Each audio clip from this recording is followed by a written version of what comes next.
de l'économie. Il est 7h18 sur Radio Classique. Bonjour Alain Lamassoure. Bonjour. Député européen, membre du PPE, le Parti populaire européen, classé à droite sur l'échiquier du Parlement de Strasbourg.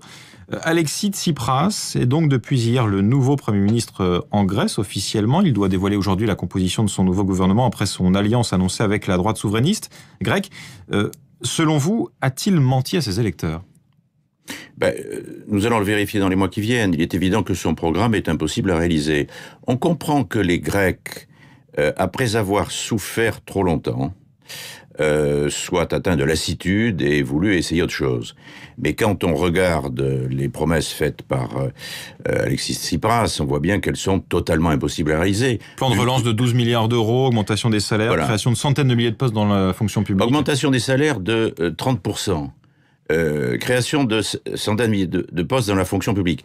Exactement le contraire de ce que la Grèce a engagé avec beaucoup de courage de la part du Premier ministre sortant, M. Samaras, depuis quelques années, et qui commençait à porter ses fruits, puisque pour la première fois depuis 5 ans, la Grèce avait atteint en début 2015 un taux d'expansion d'environ 3% par an, et était même arrivé à un excédent budgétaire en dehors du service de la dette, de 1,5% du PIB.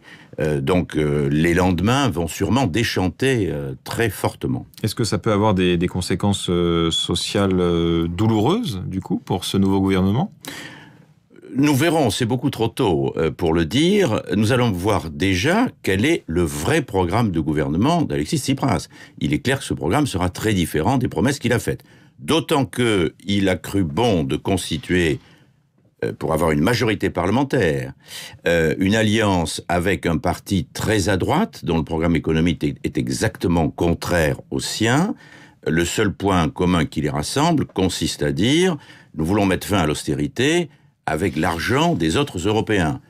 Ça suffit pour se faire élire, c'est un peu court pour gouverner. Alain Lamassoure, est-ce que la Grèce a accompli les efforts indispensables pour se redresser durablement ? Je pense notamment à l'instauration d'un état de droit, d'un système notamment de collecte des impôts, ce qui faisait défaut et ce qui a fait défaut pendant de nombreuses décennies, et qui a peut-être conduit le pays d'ailleurs à la faillite. Oui, alors c'est le grand problème de la Grèce. La vérité, c'est que la Grèce est un pays qui reste, pour employer un vocabulaire aimable, très archaïque, qui n'a pas une administration compétente et honnête comme le reste des pays européens. Et je me souviens d'une remarque qu'un prédécesseur du Premier ministre Samaras avait faite à notre Premier ministre de l'époque, François Fillon, au moment du premier plan d'aide à la Grèce. Il lui avait dit, tu comprends, la différence de la France et la Grèce, c'est que toi, Premier ministre, tu donnes un ordre, tu appuies sur un bouton et toute l'administration française suit, les impôts rentrent, les préfets obéissent. Moi, je donne un ordre et il ne se passe rien.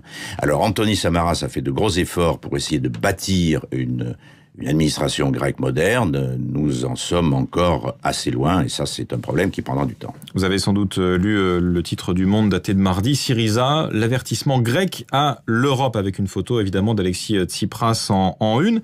Autrement dit, l'Europe a-t-elle une forme de responsabilité dans le basculement politique en Grèce et peut-être aussi en cours en Espagne ? Il y a un point sur lequel tout le monde s'accorde, c'est que le programme qui a été imposé à la Grèce, pas simplement par l'Union européenne, par la Banque centrale et par le FMI, qui est très discret jusqu'à présent, mais qui a joué un rôle important dans cette affaire, était manifestement inadapté, trop brutal et trop violent, parce qu'il ne tenait pas compte de ces archaïsmes administratifs grecs. Cela étant... Est-ce qu'il y avait une alternative ?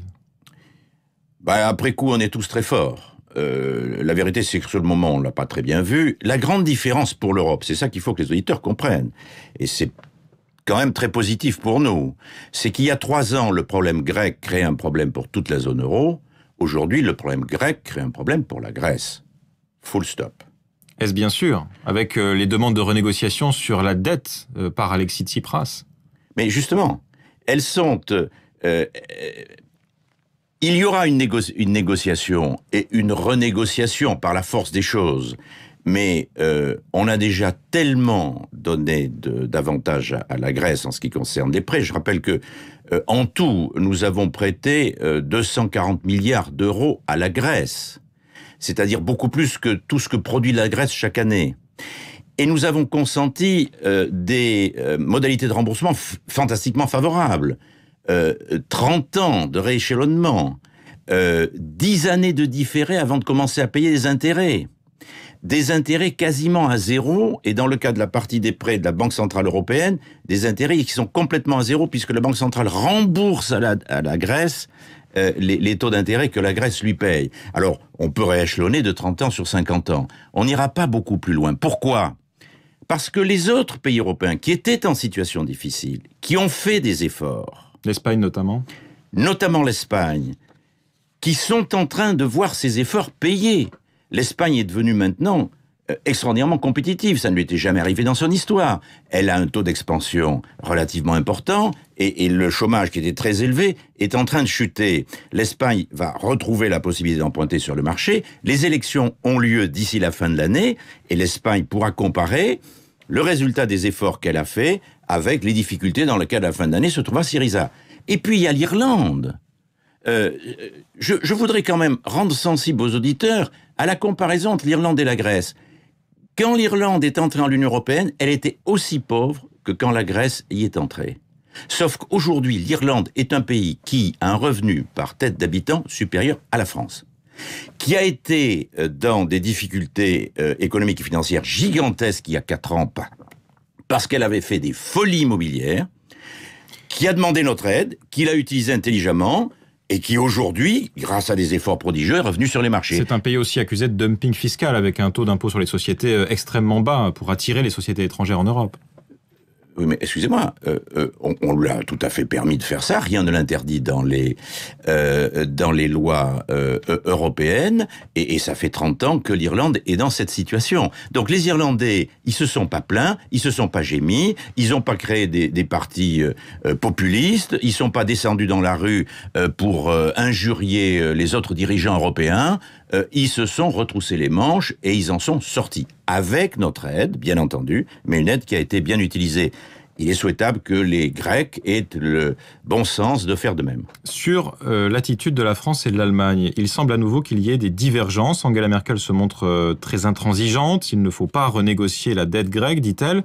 La France semble beaucoup plus nuancée. François Hollande, d'ailleurs, a salué très tôt la victoire d'Alexis Tsipras, avant même l'officialisation des résultats des législatives. Et puis, hier à Berlin, Nicolas Sarkozy, qui a rencontré la chancelière allemande Angela Merkel, s'est lui aussi montré plutôt, on va dire, compréhensif vis-à-vis des Grecs et de cette future négociation sur la dette. Est-ce que ça vous inquiète, cette divergence? Qui a raison? Ça ne m'inquiète pas dans la mesure où les deux pays s'engagent dans un partage des tâches, hein, le good guy et le bad guy. Donc les Allemands sont dans leur rôle en étant intransigeants, et les Français sont dans leur rôle en évitant que les ponts soient coupés. Puis il faudra bien négocier. Et il ne faut pas humilier M. Tsipras qui vient de gagner les élections chez lui. Là où je suis un petit peu inquiet, c'est qu'on voit bien en filigrane dans le langage des autorités françaises qu'on espère bien qu'au-delà d'une certaine générosité supplémentaire avec la Grèce, la France espère que la Commission européenne, l'Allemagne seront également généreuses pour gérer son propre cas. Et on voit bien que dans la gauche française, pas simplement Mélenchon, mais une partie du Parti socialiste, les Verts, les Verts aussi, bien entendu, les attaques contre la politique européenne d'austérité, elle vise plus à protéger la France qu'à protéger la Grèce. Il y avait il y a quelque temps une caricature admirable. On sait que les caricatures en disent plus que les longs discours, du dessinateur Cac dans le journal L'Opinion, où à propos du cas français, du cas français, il y avait un dialogue entre Juncker, président de la Commission européenne, et Hollande. Et Hollande disait à Juncker, bon, pour nous juger, il faut que vous preniez en compte que toutes ces réformes ont fait beaucoup souffrir les Français. Ah bon, dit Juncker, quelle réforme? Ah ben vous comprenez les réformes faites en Grèce, en Espagne, en Italie, en Irlande. Ne soyons pas dupes. Alain Lamassoure, si vous étiez député en France, est-ce que vous voteriez la loi Macron? Alors, il faudra voir l'état final. Moi, ma position serait plutôt d'encourager tout ce qui, dans les initiatives que prend le gouvernement français, va dans le bon sens, et globalement, la loi Macron est dans ce cas. Et la France n'est pas un pays à cause de notre système politique qui permet la constitution d'une grande coalition entre gauche et droite, comme cela existe en Allemagne, ou comme nous le pratiquons au Parlement européen. Mais sur un projet de loi. Mais sur un certain nombre de grandes réformes nécessaires pour redresser le pays. Dans le cas de la loi Macron, c'est plutôt une addition de remèdes homéopathiques, mais qui vont dans le bon sens. Si l'opposition, l'UMP, veut se faire comprendre, je crois que il serait utile qu'elle envisage de voter en faveur. Merci Alain Lamassoure, eurodéputé, membre du PPE, invité de l'économie ce matin sur Radio Classique.